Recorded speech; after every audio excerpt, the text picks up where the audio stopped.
Salam. Bugün sizinlə çox maraqlı bir mövzunu, çətin insanlarla ünsiyyət müzakirə edəcəyik. Salam. Bəli, həqiqətən aktual bir mövzudur. Hamımızın qarşılaşdığı bir şeydir. Elədir. Əsas mənbəyimiz də Sam Horn'un Tang Fu, Sözlü Döyüş Sənəti kitabıdır. Məqsədimiz də, belə deyək, bu kitabdan və qeydlərimizdən istifadə edərək, sözlərin gücü ilə xoşagəlməz vəziyyətlərdən necə çıxmaq olar, onu anlamaqdır. Hə, sözlü döyüş sənəti. Maraqlı səslənir. Yəni, savaşmaq yox, sanki bir növ aikido kimi. Bəli, tam olaraq. Kitabın əsas ideyası budur ki, aqressiyaya, hücuma hücumla cavab verməyə əvəzinə vəziyyəti daha çevik, daha sakit, məqsədyönlü idarə etmək. Çox məntiqlidir əslində. Yəni, odun üstünə yağ tökmək əvəzinə suyu seçmək kimi. Düzdür. Gəlin elə birinci prinsipdən başlayaq. Çox diqqət çəkicidir. Təpki deyil, yaxlaşım göstərin. Aha. Yəni, instinktiv olaraq biz nə edirik? Müdafiəyə keçirik, əsəbiləşirik bəlkə də. Amma kitab deyir ki, bir anlıq dayan, qarşı tərəfin gözü ilə baxmağa çalış. Bu, empatiya məsələsidir də, yəqin ki. Tamamilə. Oteldəki rezervasiya işçisinin hekayəsi var idi kitabda, çox yaxşı nümunədir.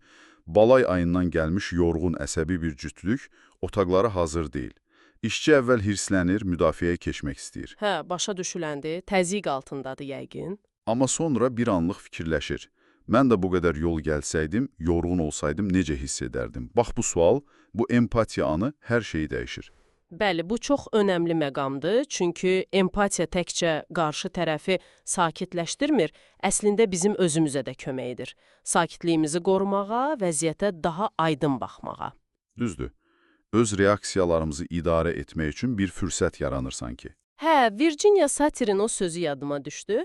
Deyir ki, başqalarının məhdud qavrayışlarının bizi təyin etməsinə icazə verməməliyik, eyni zamanda bizim məhdud qavrayışımız da başqalarını səhv təyin etməməlidir. Çox vaxt səbirsizliyimiz elə məlumatsızlıqdan irəli gəlir. Qarşıdakının vəziyyətini bilmirik sadəcə. Yəni, niyə belə edir demək əvəzinə, görəsən nə yaşayıb ki, belə edir sualını vermək. Bəli. Bu, yanaşmanı tamamilə dəyişir. Yaxşı, bəs elə vəziyyətlər olur ki, empatiya qurmaq çox çətin olur. İnsan çox gərgin, çox aqressiv olur qarşındakı. Onda nə etməli? Kitab başqa bir yolda təklif edir, zorluqları nüqtə ilə qarşılamaq. Yumor. Çətin vəziyyətdə yumor. Ola bilər, amma düzgün istifadə ediləndə çox effektiv ola bilir. Yadınızdadır, kitabda o hündürboy oğlanın hekayəsi var idi. Hə, boyunla bağlı sataşırdılar deyəsən. Bəli, o da əvvəl çox əsəbiləşirmiş. Sonra bir yol tapır. Üzərində zarafatçıl yazılar olan köynəklər geyinməyə başlayır. Məsələn, boyum 2.12, burada yuxarıda hava çox təmizdir kimi. Maraqlıdır. Yəni, vəziyyəti öz xeyrinə çevirir bir növ. Silahı qarşı tərəfin əlindən alır. Tamamilə. Həm o sataşmalar azalır, həm də özü vəziyyətə nəzarət etdiyini hiss edir. Gərginlik azalır. Düzdür, Mark Twain'in də bir sözü var idi. Deyirdi, yumor xilaskardır. Ortaya çıxan kimi narahatlıq, qəzəb yox olur. Amma dediyiniz kimi, yerində və zamanında olmalıdır. Yoxsa daha da pis edə bilər. Əlbəttə. Hər yumor hər vəziyyətə uyğun deyil. Pearl S. Buck'ın da bir fikri vardı. Deyirdi ki, bəzən baş verənlərə şoka düşmək, qəzəblənmək əvəzinə, onları biraz yüngül qəbul etməyə öyrənmək lazımdır. Bəlkə də bu yumorun bir formasıdır. O, vergi idarəsi işçilərinin karikaturaları asması da buna bənzər bir şeydir. Hə, o da maraqlı idi. Vergi ilə bağlı karikaturaları divara asırlar. Bu, həm işçilərin öz stresini azaldır, həm də ziyarətçilərə mesaj verir ki, biz də insanıq, bu işin çətinliyini başa düşürük, münasibətləri yumuşaldır. Bəli, gözəl taktikadır. Yaxşı, keçək başqa bir məqama, şikayətlər. Konkret olaraq, kimsə sizdən narazıdır və bunu birbaşa deyir. Bu vəziyyətdə necə davranmalı? Çox vaxt müdafiəyə keçirik, bahanələr gətiririk. Hə, ilk reaksiya adətən bu olur. Mənim günahım deyil, siz səhv başa düşmüsünüz və s. Amma kitab çox sadə və güclü bir formul təklif edir. Qəbul et, üzr istə, hərəkətə keç. 3 addım. Qəbul et, üzr istə, hərəkətə keç. Həkim köməkçisi ilə bağlı nümunə var idi. Pasiyent gözləməkdən əsəbləşib, çünki görüş saatından keçib. Köməkçi nə edir? Bəhanə gətirmir yəqin ki. Yo, dərhal deyir. Bəli, haqlısınız, görüşünüz saat 3-də idi. yəni qəbul edir. Sonra, gözlədiyiniz üçün üzr istəyirəm və nəhayət hərəkətə keçir. İcazə verin, gedim həkimdən soruşum, nə qədər vaxta çıxacaq. Çox effektiv görünür. Çünki qarşı tərəf ilk növbədə anlaşıldığını hiss edir. Onun narahatlığının əsassız olmadığını görür. Bəli, o, qəbul etmə anı çox vacibdir. Bu yanaşma bəhanə gətirməkdən qat-qat yaxşıdır. Henry Wadsworth Longfellow'nun bir sözü var. Deyir, bir işi düzgün görmək, niyə səhv görüldüyünü izah etməkdən daha az vaxt aparır. Çox doğru. Hətta səhv tam sizdə olmasa belə bu işləyir. Zürxahlıq da etmək olar vəziyyət üçün. Narahatçılıq üçün üzr istəyirəm, amma prosedur belədir tipli. Bu, gərginliyi çox azaldır. Stil Leonard'un o fikri də çox maraqlıdır. Pərakəndəçi idi deyəsən. Deyir ki, şikayət edən müştəri mənim ən yaxşı dostumdur. Hə, çünki şikayətlər əslində sənə pulsuz məsləhət verir. Nəyin səhv getdiyini, nəyi düzəltməli olduğunu göstərir. Buna fürsət kimi baxmaq lazımdır. Düzdür, yaxşı. Gəldik bəlkə də ən çətin məqamlardan birinə. Dilimizi saxlamaq. Yəni, nə deməməli olduğumuzu bilmək. Kitabdakı prinsip. Dilinizi tutun. Aha, yəni bəzən ən yaxşı cavab heç cavab verməməkdir. Bəli, xüsusilə də kimisə tənqid etmək, pisləmək istəyi olanda. Məsələn, iş sahibəsində keçmiş müdirin haqqında soruşurlar. İçindən gəlir ki, bütün neqativləri deyəsən. Bu yaxşı təsir bağışlamır adətən. Dinləyən düşünə bilər ki, bu adam sabah da mənim haqqımda belə danışacaq. Elədir.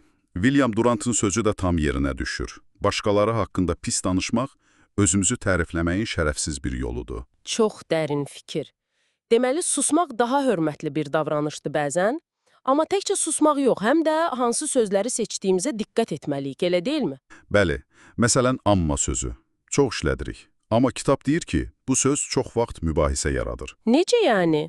Amma niyə problem olsun ki? Çünki ammadan əvvəl deyilən müsbət fikri sanki silir, etibarsızlaşdırır. O, avtomobil kirayəsi agentinin nümunəsi var idi. Müştəri deyir ki, maşını bəyəndim. Agent də cavab verir ki, yaxşıdır, amma bagajı balacadır. Müştərinin bütün həvəsi qaçır. Hə, başa düşdüm. Yəni, razılaşır kimi görünüb, sonra mənfi bir şey əlavə edirsən.